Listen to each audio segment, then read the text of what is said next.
예수님께서 제자들에게 이르셨다. 남을 죄짓게 하는 일이 일어나지 않을 수는 없다. 그러나 불행하여라. 그러한 일을 저지르는 자. 이 작은 이들 가운데 하나라도 죄짓게 하는 것보다 연자매를 목에 걸고 바다에 던져지는 편이 낫다. 너희는 스스로 조심하여라. 내 형제가 죄를 짓거든 꾸짖고 회개하거든 용서하여라. 그가 너에게 하루에도 7번 죄를 짓고 7번 돌아와 회개합니다 하면 용서해 주어야 한다. 예.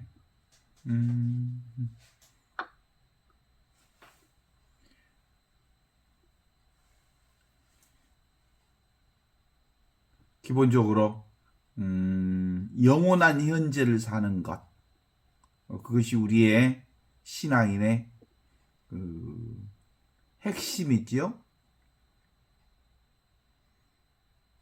나는 있는 그대로의 나다. 나는 과거도 아니고 미래도 아니고 바로 지금 여기 이 순간을 사는 실제가 진짜 나다. 이런 관점에서 루카복음 7장 1절에서 4절은 하느님의 현존이 인간의 구체적인 삶을 통해서 우리 안에 들어와 있는 거죠. 인간은 시간의 흐름 속에서 구속된 존재로서 과거의 기억과 미래의 불안 사이에서 끊임없이 진동하면서 살아가는 존재이지요. 그렇지만 기본적으로 그리스도교 신학이 고백하는 하느님은 늘 시공간의 제약을 넘어선 영원한 현재를 사는 것, 그것이 우리 신앙의 핵심 중의 핵심입니다. 그러니까 우리는 기본적으로 시간 내 존재로 살지만 실질적으로는 시간을 뛰어넘은, 시간을 초월한 존재다. 그걸 이제 다른 말로 얘기하면 우리는 이 세상 사람이지만 이 세상 사람이 아니다라고 하는 걸 전제하면서 읽어보는 거예요. 이게 우리 신앙의 핵심이니까. 하느님이 당신 자신을 나는 있는 바 그대로 나다.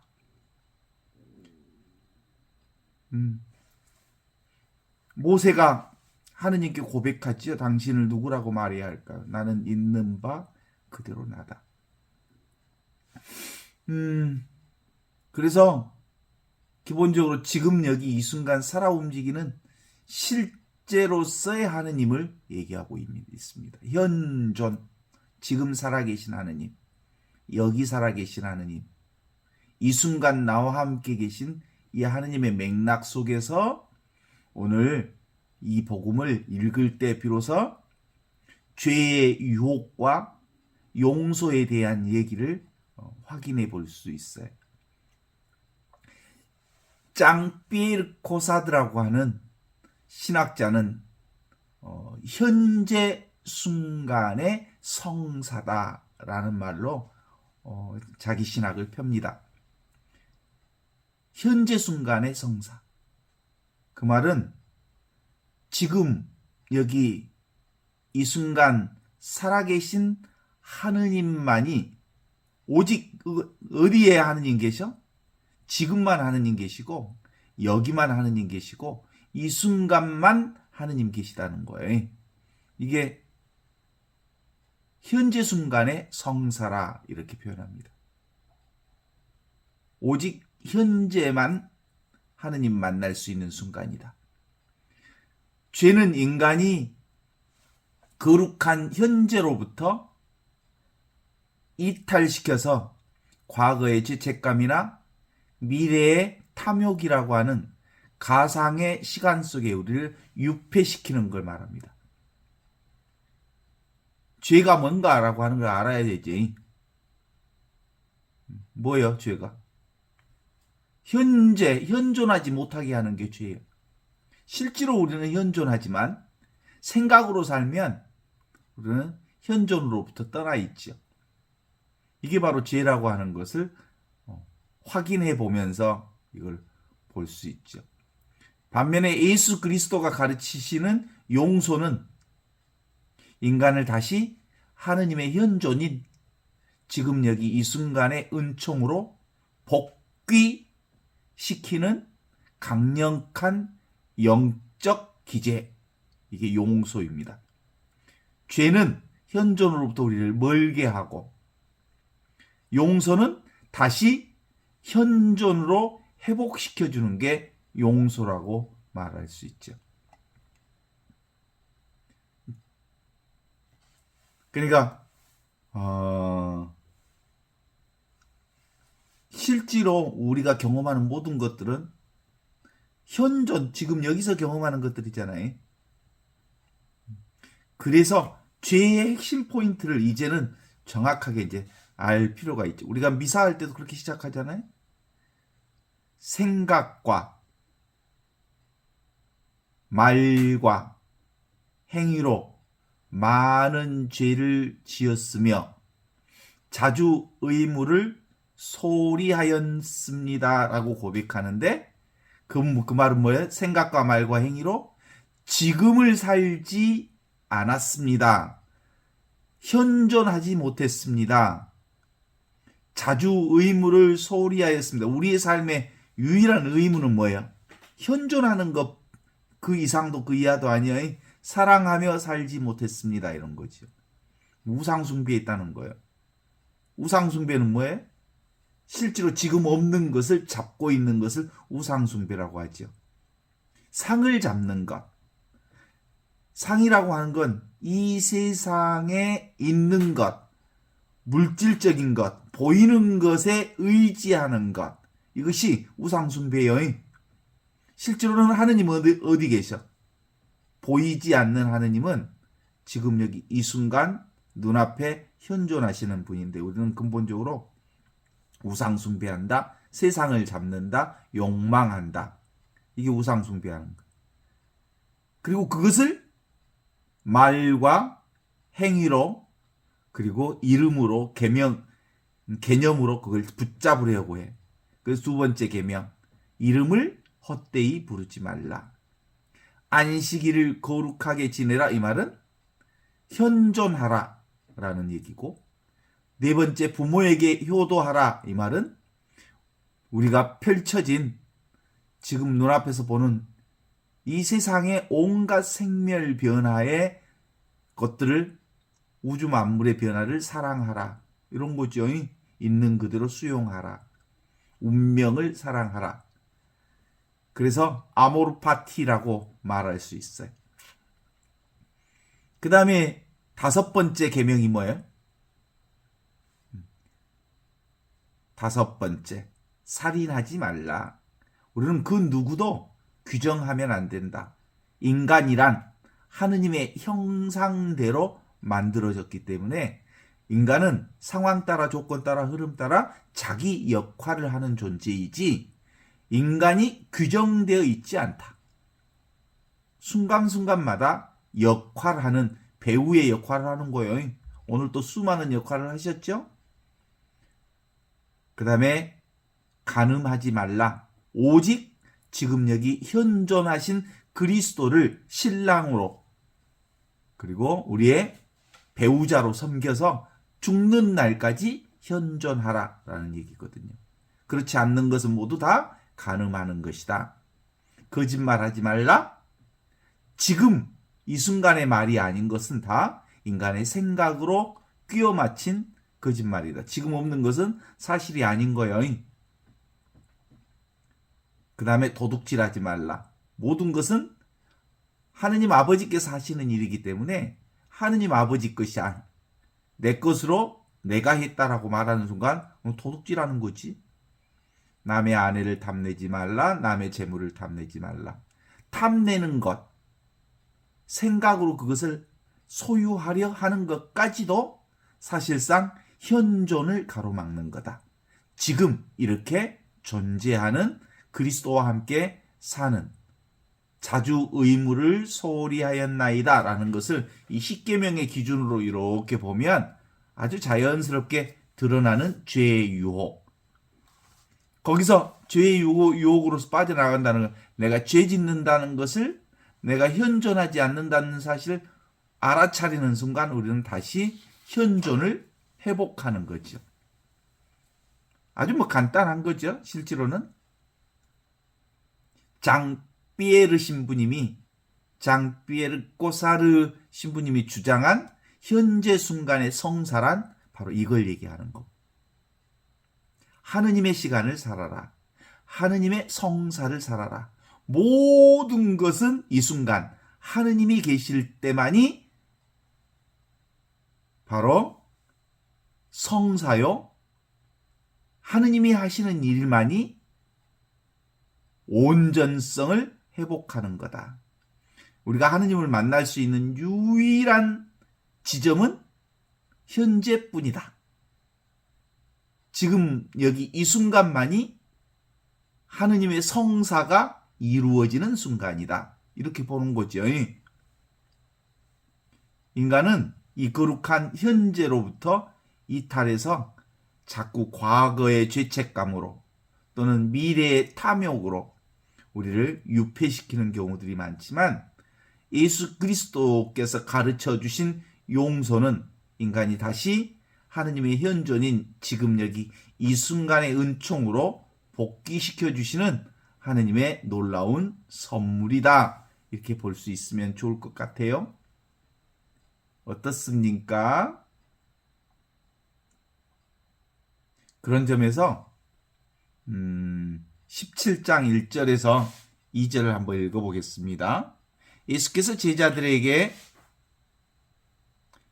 이렇게 말씀하셨다. 죄악의 유혹이 없을 수는 없지만 남을 죄짓게 하는 사람은 참으로 불행하다. 이 보잘것없는 사람 가운데 누구 하나라도 죄짓게 하는 사람은 그의 목에 연자 맷돌을 달고 바다에 던져져 죽는 편이 오히려 낫다. 이렇게 얘기하죠.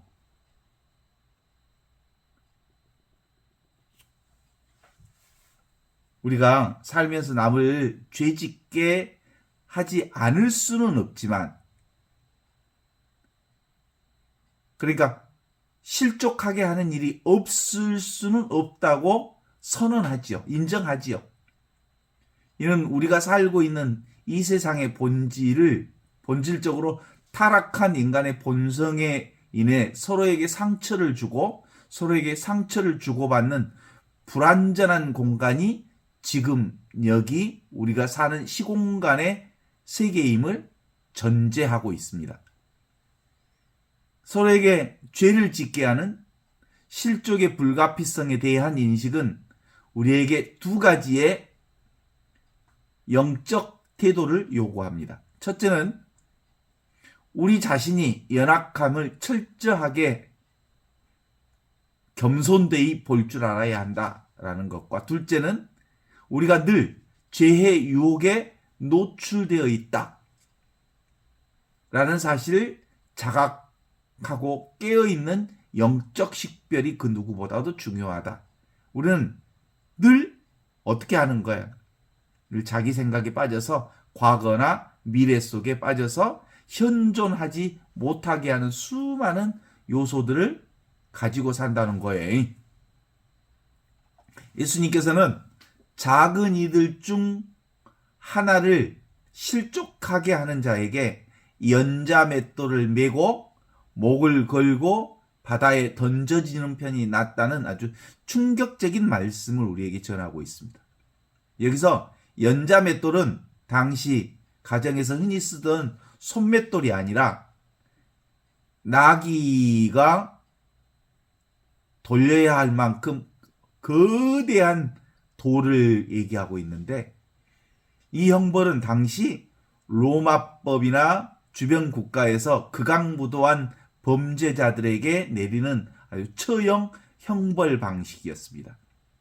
이 비유가 강조하는 바는 타인의 신앙과 영적 성장을 방해하는 행위가 단순히 도덕적 과실을 넘어서 하느님의 구원 계획 자체를 거스리는 영적 살인이다 라는 걸 선포하는 거죠. 하느님은 보잘것없는 작은 이들 안에 현존하시면서 그들의 영혼이 당신께로 향하는 길을 가로막는 모든 행위에 대해서 엄중한 책임을 묻는 것이죠.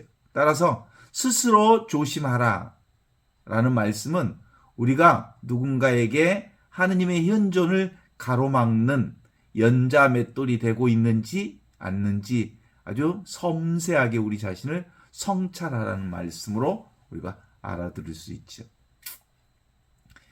그렇습니다. 기본적으로 이 예수님께서 아주 엄오하게 꾸짖잖아요. 조심하여라. 내 형제가 잘못을 저지르거든 꾸짖고 뉘우치거든 용서해 주어라.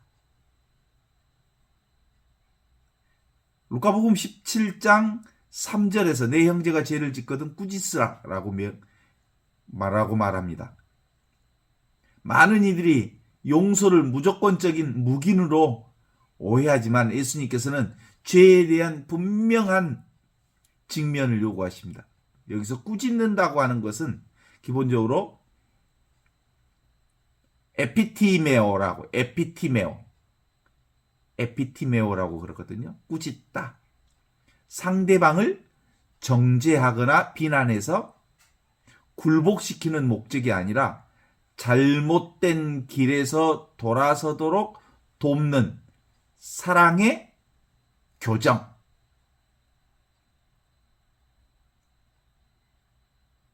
꾸짖다.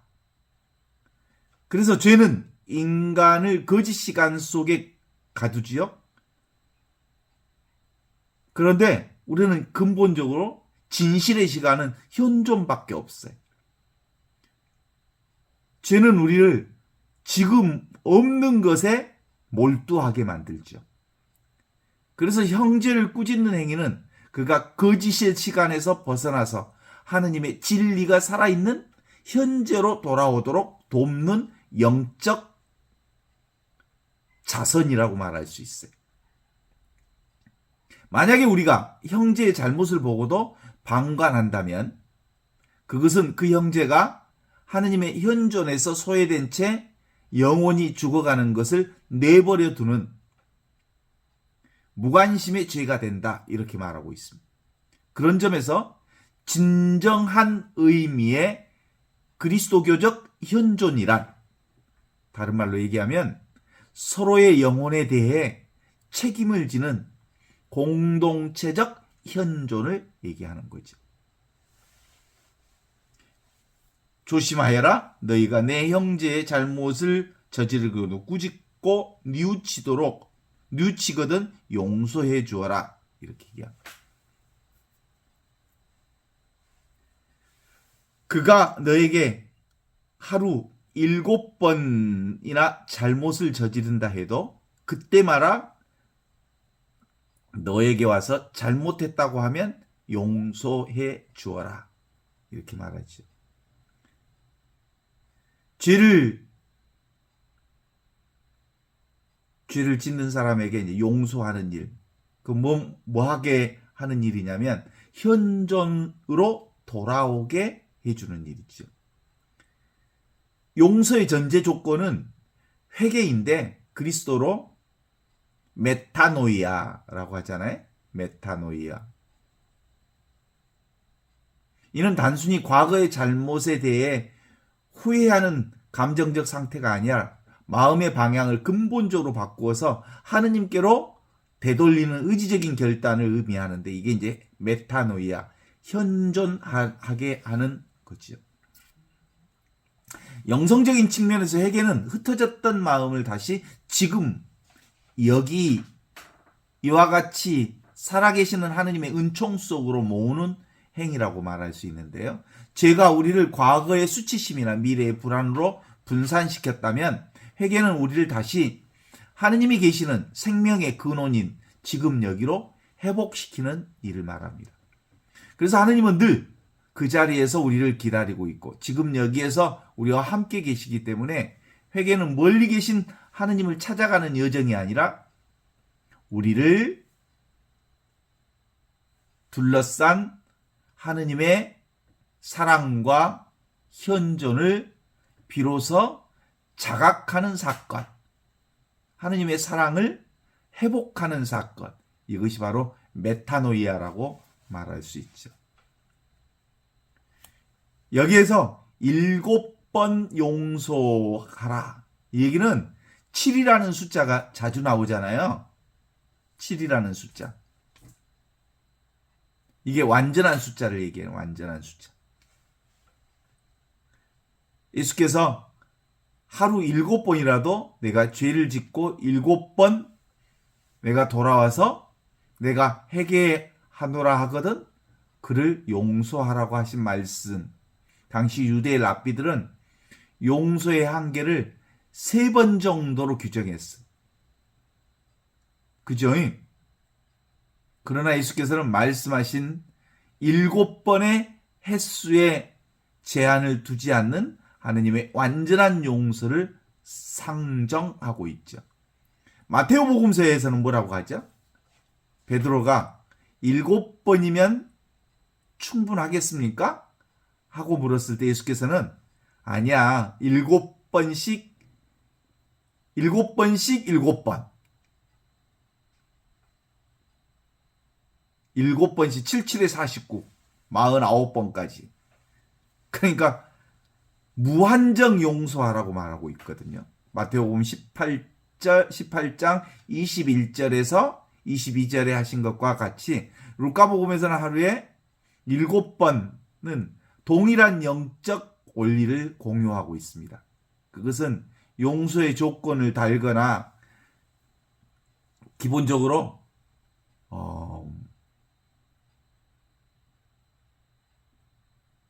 용서를 장부에 기재하지 말라는 거죠.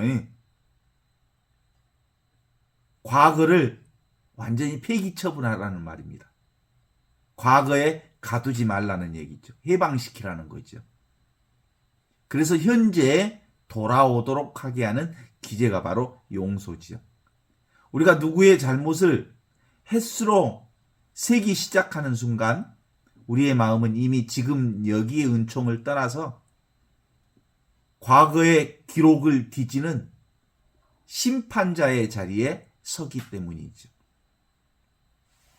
용서는 근본적으로 과거에 일어난 사건이 현재의 나를 지배하지 못하도록 그 결박을 끊어내는 행위를 용서라고 우리가 성경을 통해서 확인해 볼 수 있습니다.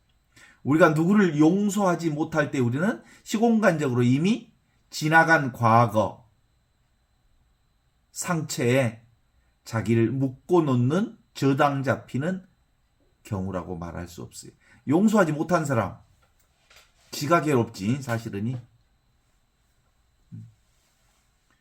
용서의 그 영성적인 효과를 3가지로 얘기할 수 있을 텐데 첫 번째 그 용서의 영성적인 건 과거의 부채탕감을 얘기하는 거예요.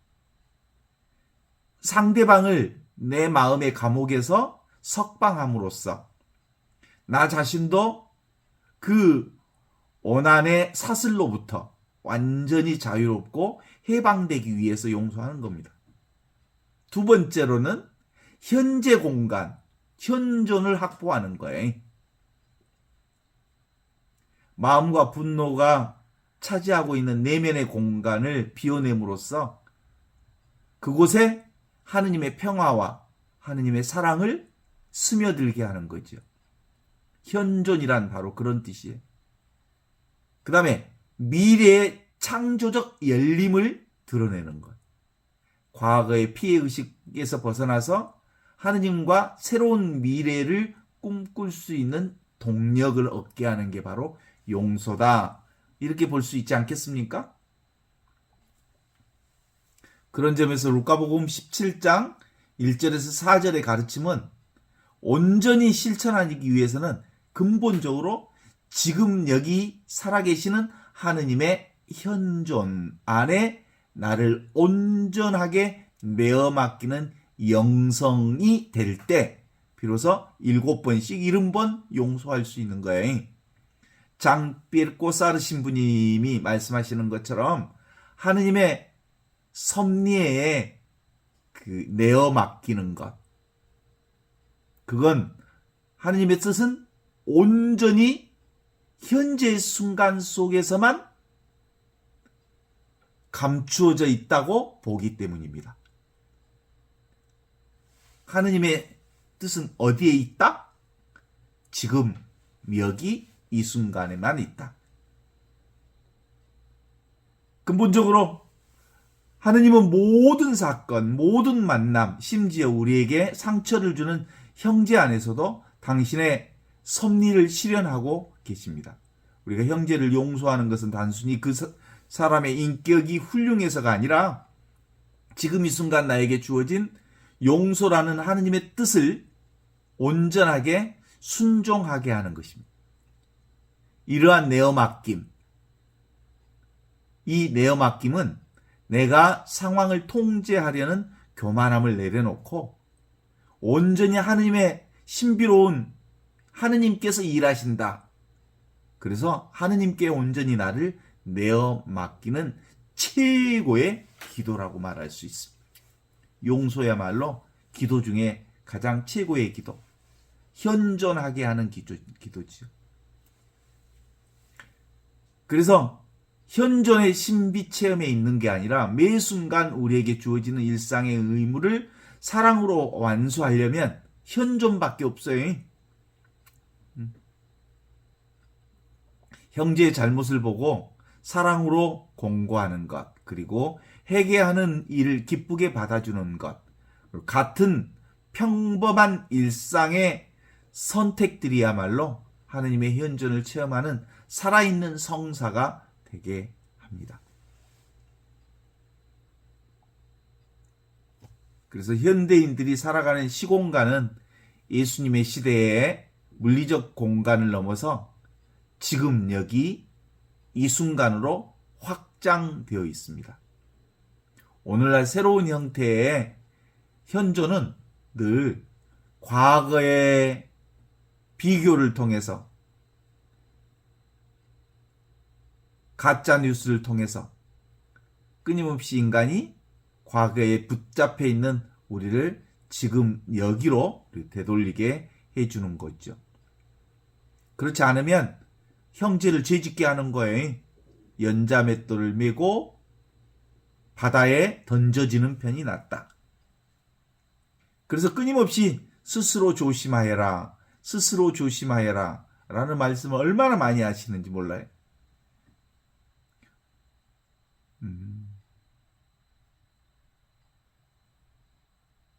우리는 요즘에 이제 스마트폰 시대에 사니까 그 댓글 하나 다는 것, 그래서 댓글 보고 자살하는 사람들이 종종 있잖아요.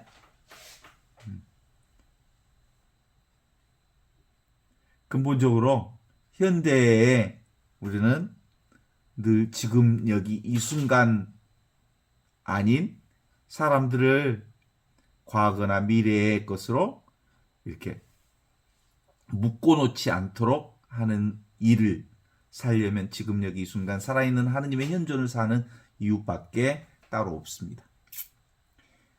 현대사의 특징 중 하나는 주의력이 분산되어 있는 거예요. 지금을 살지 못하는 것. 얼마나 과거 것, 또 그 스마트폰뿐만 아니라 끊임없이 알람과 정보의 홍수 속에서 인간은 지금 여기에 머물지 못하도록 합니다. 죄의 유혹은 바로 이런 분산된 마음을 틈타서 우리의 탐욕과 정욕의 노예로 만드는 것이 현대사의 특징입니다. 예수님께서는 광야에서 받으신 3가지 유혹을 한번 생각해 보면, 물질에 대한 유혹, 명예에 대한 유혹, 그리고 권력에 대한 유혹은 인간의 기본적인 욕망을 자극하는 하느님으로부터 멀어지게 하려는 시도의 유혹이죠. 지금을 살지 못하게 하는 유혹.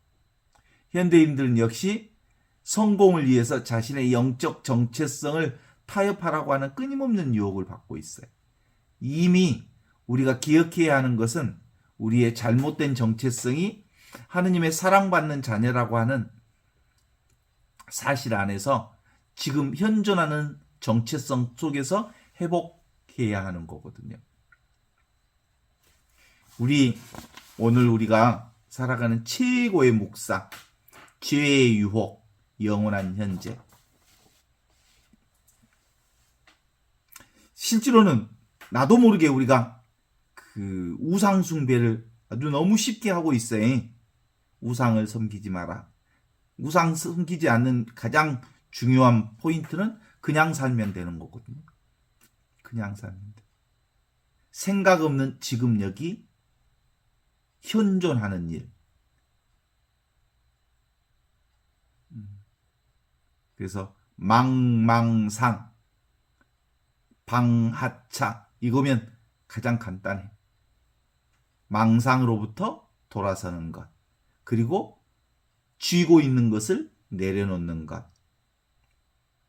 이 세상에 상을 잡으면 잡히니까 잡지 않는 유일한 방법은 그냥 지금 여기 이 순간을 사는 방법. 이외에 다른 방법이 없어요.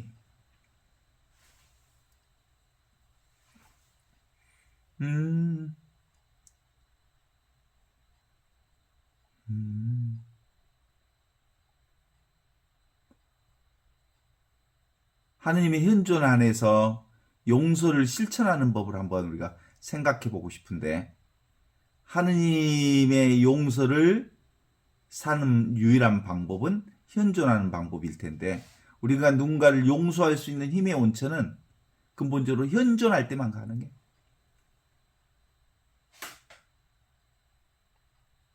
우리 자신이 하느님으로부터 이미 받은 무한한 용서의 힘이 지금 있습니다. 십자가 이유에서 예수님 기도하시죠? 아버지, 저들을 용서하여 주십시오. 라고 기도하신 그리스도의 사랑이 우리 마음에 저장고가 되어야 합니다. 내가 하느님 앞에 얼마나 큰 죄인이며 그럼에도 불구하고 얼마나 큰 사랑을 받았는지를 묵상할 때 비로소 우리가 형제를 용서할 수 있습니다. 마음은 과거의 기억을 붙잡고 놓지 않는 상태이지만 하느님은 지금 이 순간 나에게 용서를 청하는 형제의 모습 속에서 현존하고 계십니다. 용서가 도저히 불가능해 보일 때 우리의 기도를 통해서 성령의 도우심을 청할 수 있어요. 주님,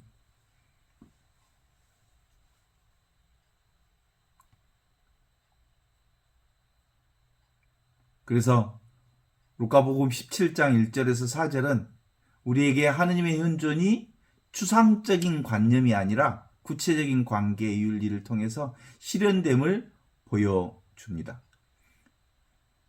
이웃을 죄짓게 만드는 것, 이웃에게 죄짓지 않게 하려면 섬세한 배려, 잘못을 범하는 형제를 외면하지 않는 정직한 마음이 되어야 하는 건 그냥 현존할 때는 그저 보이죠.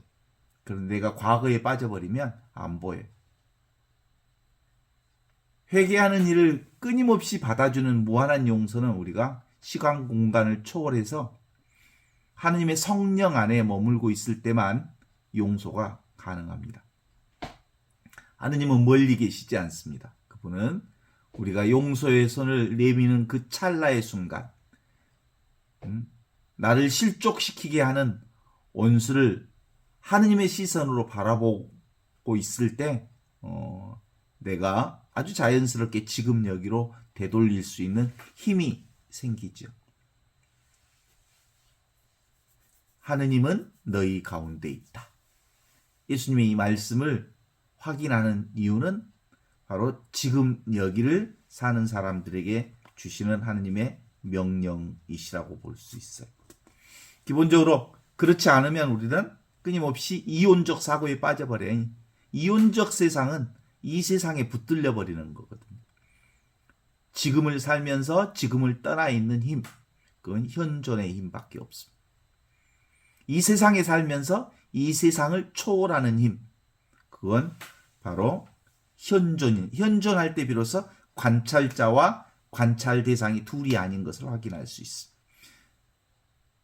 근본적으로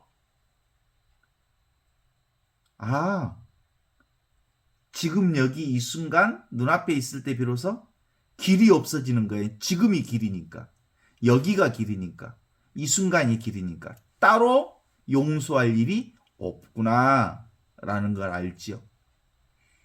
내가 지금 과거를 붙들고 있구나 라고 하는 순간을 딱 알아채려는 순간 용서는 너무 쉽게 우리 안에 자리 잡게 되지요. 근본적으로 이 깨달음이라고 하는 것은 지금 여기 현존이라고 하는 의식 자체를 깨닫는 것. 지금 여기 현존이라고 하는 생명 그 자체. 내가 생명 그 자체로 살고 있구나. 의식 그 자체구나. 영원한 생명이 바로 내 생명이구나라는 것을 알아차리는 거잖아요. 보잘것 없는 사람 가운데 하나라도 죄를 짓게 하는 사람은 여기 이제 그 보잘것없는 사람 가운데 하나라도 죄 짓게 한다라는 것은 무엇 하나 잡게 하면, 붙잡게 하면, 잡는 행위를 말하는 거예요. 죄 짓는다는 것은 실제로 어떤 것도 잡을 수 있는 건 없어. 그런데 잡게 하는 행위, 그게 죄 짓게 하는 거예요. 세상에 빠지게 하는 행위, 우상에 빠지게 하는 행위, 어떤 상을 붙들게 하는 행위죠. 그러면 그는 목에 연자맷돌을 메고 바다에 던져져 죽는 편이 오히려 낫다. 왜냐하면 영적 성장을 방해하기 때문에 그래요. 그러니까 어떤 지도자가 사람을 가르칠 때 자기에게 매어 있게 하면 그는 하느님께로 가는 백성들을 막는 영적 행위를 방해하는 거예요. 예를 들면 어떤 신부가 자기 팬을 만들어, 신자들을.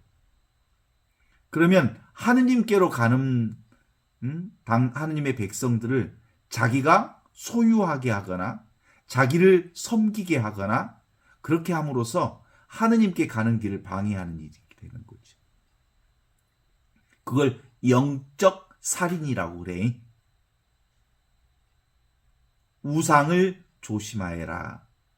상을 잡지 않게 하라.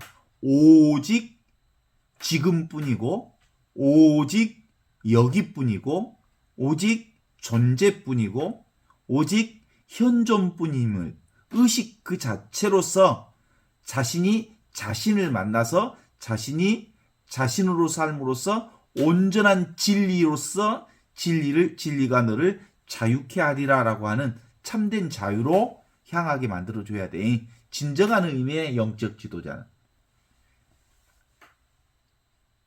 근데 보통 그래서 지도자의 큰 유혹 중에 하나는 뭐예요? 자기가 누군가를 가르친다고 하면서 자기 사람으로 만들고 싶어하는 유혹이 지도자들에게는 다 있어. 그래갖고 내가 영세를 줬느니 해갖고 영세 준 사람들 막 몰고 돌아다녀.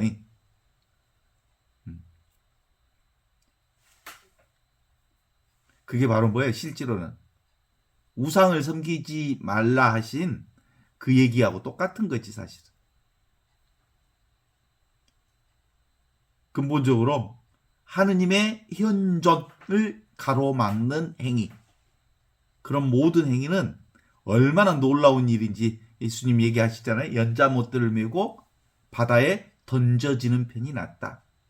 영적으로 하느님께로 가는 길을 막는 사람들, 현존을 막는 사람들을 얼마나 호되게 야단치는지. 그래서 조심하라는 말 속에 그 얘기가 다 들어있지 않습니까? 내 형제가 잘못을 짓거든 용서하라. 그 잘못이 허상, 망상, 그리고 세상 것에 그가 애착을 갖게 되거든 실제로 꾸짖고 용서하라. 그거 붙들지 말라라고 말하는 거죠. 지금 여기 현존하도록 그를 인도하여라.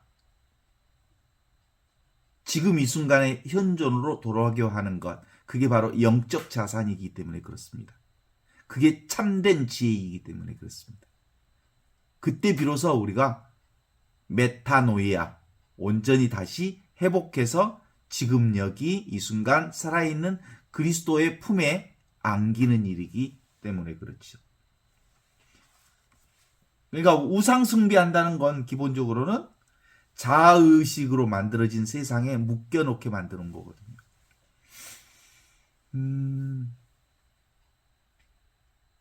우리가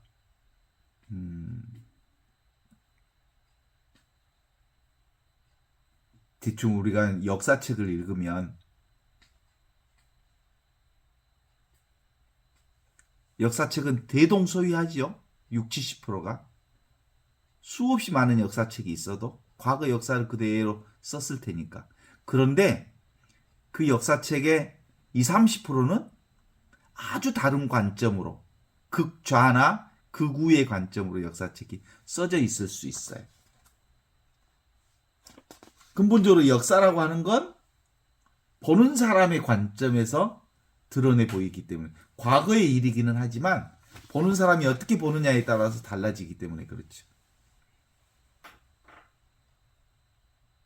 그래서 기본적으로 역사는 에이치카가 얘기하듯이 현재와의 대화가 역사라고 말할 수 있어요. 그래서 역사는 늘 지금 여기서 새로운 눈으로 보는 것. 그래서 끊임없이 역사는 지금의 관점으로 다시 그래서 기본적으로 지금으로 들어오면 역사를 회복할 수 있죠. 지금으로 보니까. 그래서 근본적으로 지금의 방식은 뭐예요? 7이라는 숫자는 완전한 숫자. 이 완전한 숫자가 바로 현존의 숫자를 얘기하는 거예요. 7번씩 70번이라도 용서하라 말은 완전한 숫자로 돌아오라. 완전한 숫자가 어디에 있어? 지금에만 완전한 숫자가 있어. 현재에만. 그래서 7번씩 70번이라도 용서하라 라는 얘기는 바로 그런 점에서 얘기할 수 있죠. 용서에는 조건을 달면 안 돼.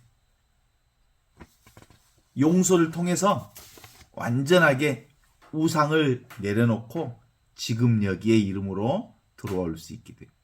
우상을 섬기지 마라. 두 번째 계명, 하느님의 이름을 헛되이 부르지 마라. 이름은 거짓말이에요. 사실은 사실이 아니에요. 하느님 있어 없어? 하느님은 그냥 이름일 뿐이야. 하느님은 지금 있는 것이 하느님이지. 그죠? 자, 토끼뿔 있어 없어? 그런 거 없어. 거북털 있어 없어? 없죠. 그런데 이름은 있지. 하느님도 그와 똑같은 말이에요. 하느님 있어 없어? 이름으로만 하느님이지. 실질 하느님은 아니에요. 실질 하느님은 지금 여기 살아계신 그분을 하느님이라고 하지. 그러니까 이름을 헛되이 부르지 마라. 이름 속에, 개념 속에, 생각 속에, 언어 속에, 말 속에 하느님 없다. 이런 거죠. 오직 현존, 지금 여기 살아계실 분이다. 그래서 화강동진이라는 말 들어보셨어요? 자신의 빛을 감추고 평범해질 때 비로소 하느님이 내 안에서 나를 살고 계심을 알아잉. 화광동진, 자기의 빛을 내려놓는 거예요. 그러면 하느님의 빛으로 사는 거예요. 이게 화광동진이야 사실은. 평상심시도, 평상심, 그게 바로 자신의 빛을 완전히 내려서 그리스도의 빛이 나를 인도하게 하는 거지. 이게 부활의 삶이라고 얘기할 수 있습니다. 그 엠마오로 가는 길에서 예수님께서 이렇게 제자들과 함께 엠마오에 가는데 사람들이 예수가 옆에 있는데도 알아보지 못해. 그게 화강동진이에요. 당신의 빛을 내려놓았기 때문에 완전히 평범한 모습으로 부활의 삶을 시작하셨던 거거든요.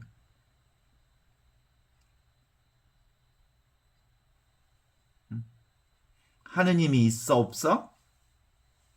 하느님은 지금 있어. 여기 있어. 현재만 있어. 이 순간에만 있어. 그래서 하느님을 잡을 수도 없어. 만질 수도 없어. 그런데 하느님을 잡아보려고 하느님이라고 하는 이름을 붙여서 그 허공에다가 문고리 하나를 이렇게 문고리를 하나를 만들어 놓은 것과 같은 거예요. 하느님. 그 허공에 문고리를 잡으면 하느님을 잡은 것 같지만 그런 하느님 없어. 그래서 근본적으로 그 사람들에게 하느님을 따로 있는 것처럼 얘기하는 게 다 뭐라고요? 죄짓게 만드는 거예요. 하느님이 현존, 지금 있는 건데 언어를 통해서 말을 통해서 하느님이 따로 있는 것처럼 해서 사람들이 그 하느님을 잡도록 하면 그들이 실제로는 어떻게 되는 거예요? 언어로 된 하느님, 말로 된 하느님, 개념으로 된 하느님, 그걸 잡음으로써 영적인 길에서 그 영적 살인이라니까. 현혹시키는 거예요. 하느님은 말 속에 있지 않아. 개념 속에 있지 않아. 논리 속에도 있지 않아. 신학 속에도 있지 않아. 신앙 속에도 있지 않아. 하느님은 본인만이 경험할 수 있어. 자신만이 온전하게 경험할 수 있는 거. 그래서 사람들 죄짓게 하지 말라는 말이 얼마나 놀라운 말인지 알 수 있어요. 연제맷들 메고 바다에 쳐 박아 넣는 꼴이 오히려 낫다. 기본적으로 우리가 사는 이 세상 전체가 하느님을 온전하게 드러내고 있지. 그러나 드러내고 있는 이 세상의 하느님은 아니에요. 이 세상을 통해서 우리는 하느님을 늘 경험하지만 하느님은 실제로 나와 둘이 아닌 온전한 하나의 생명을 경험토록 해 주시는 것. 우리가 끊임없이 할 수 있는 말은 뭐예요? 신심탈락, 탈락심심. 왜냐하면요, 하느님은 잡을 수 없는 거기 때문에 내 몸이 따로 있다고 생각하면 몸을 잡을 거 아니에요? 그럼 몸에 잡히는 거지. 어떤 마음 속에 하느님이 계시는 마음이 따로 있다고 생각하면 마음을 붙들므로써 실제로 하느님과는 멀리 있게 되는 거지. 어떤 것도 잡지 않을 때 우리는 온전히 하느님 가운데 있게 되는 거거든. 예수님이 그 얘기를 수없이 하셨거든. 나는 머리둘 꽃조차 없다. 하늘을 나는 새들은 둥지가 있고 들에 여우새끼도 굴이 있지만 나는 어디도 머리둘 곳이 없다. 그 머리둘 곳 없는 자리, 텅 비어있는 자리, 그 자리가 바로 지금 여기 이 순간 살아계신 하느님의 자리다 라는 말씀을 주시는 거거든요. 그래서 그리스도의 복음은 오직 내가 따로 없기에 온전히 하느님으로 사는 신앙. 이게 그리스도의 복음이요. 지금 우리가 이제 대림절을 통해서 성탄절을 맞이하는데 기본적으로 대림절이 뭐예요? 그분 오심을 기다리는 거잖아요. 그분 오심을 기다리려면 내가 따로 있으면 그분이 오실 자리가 없어. 그래서 기본적으로 나를 내려놓으면 이미 내 안에 그분이 계심을 깨달아 하는 거. 이게 이제 대림절의 핵심이죠. 나를 따르려는 사람들은 자기 자신을 버리고 제 십자가를 지고 나를 따라야 한다. 나를 믿는 사람은 죽더라도 살 것이요 살아서 믿는 사람은 영원히 죽지 않는다. 이때 말하는 내가 바로 현존을 얘기하는 거예요. 현존을 믿는 사람은 죽더라도 살 것이요 살아서 믿는 사람은 영원히 죽지 않는다. 그래서 기본적으로 우리 신앙의 핵심 같아요, 그거. 자아를 내가 따로 있다고 내세우면 자기 중심으로 사는 거잖아요. 그러니까 우리의 마지막까지의 우상은 뭐예요? 내가 나를 섬기는 우상이에요. 죽는 날까지 우상을 섬기지 말라. 내가 중심이 되어서 살지 말라라는 얘기가 첫 번째 계명이에요. 모두 다 하느님이 주인이 되어서 하시는 거거든. 우리는 어렸을 때 신앙생활하면서 몰랐어. 하느님이 따로 있는 줄 알았어. 그죠? 산타크로스 할아버지가 따로 있는 줄 알았어.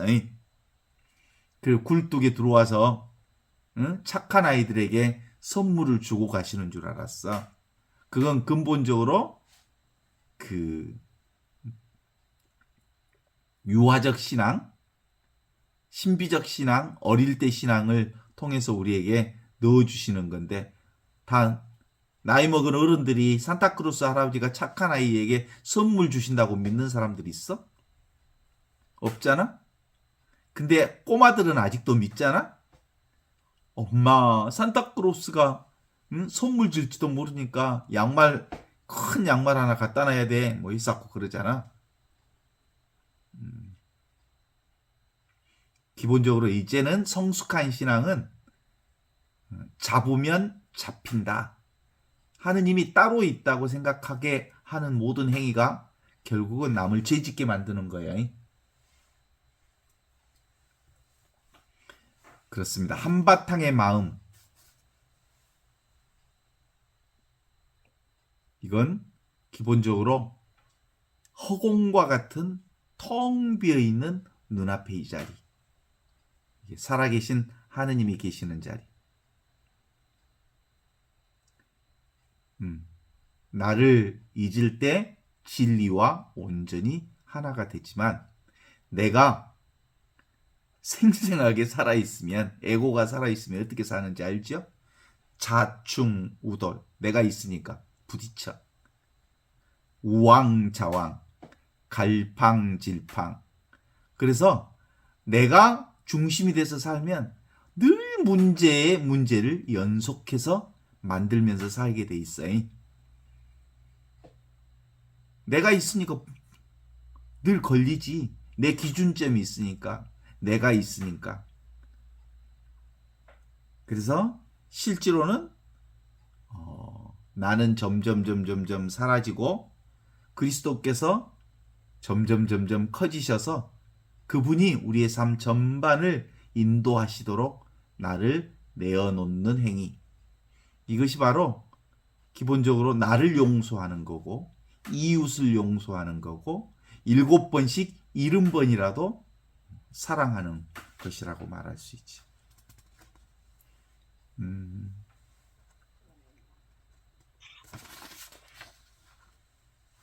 그렇습니다. 그래서 아주 자연스럽게 우리는 어떻게 사는 것이 우리 삶의 핵심이냐면 그냥 사는 것.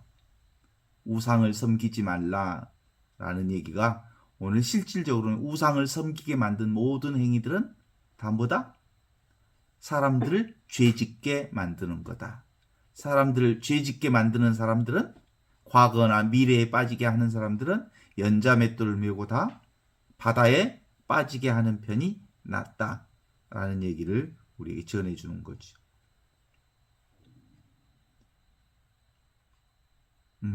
어렸을 때 그 노래 불렀던 노래가 생각나지 않아요? 즐겁게 춤을 추다가 그대로 멈춰라.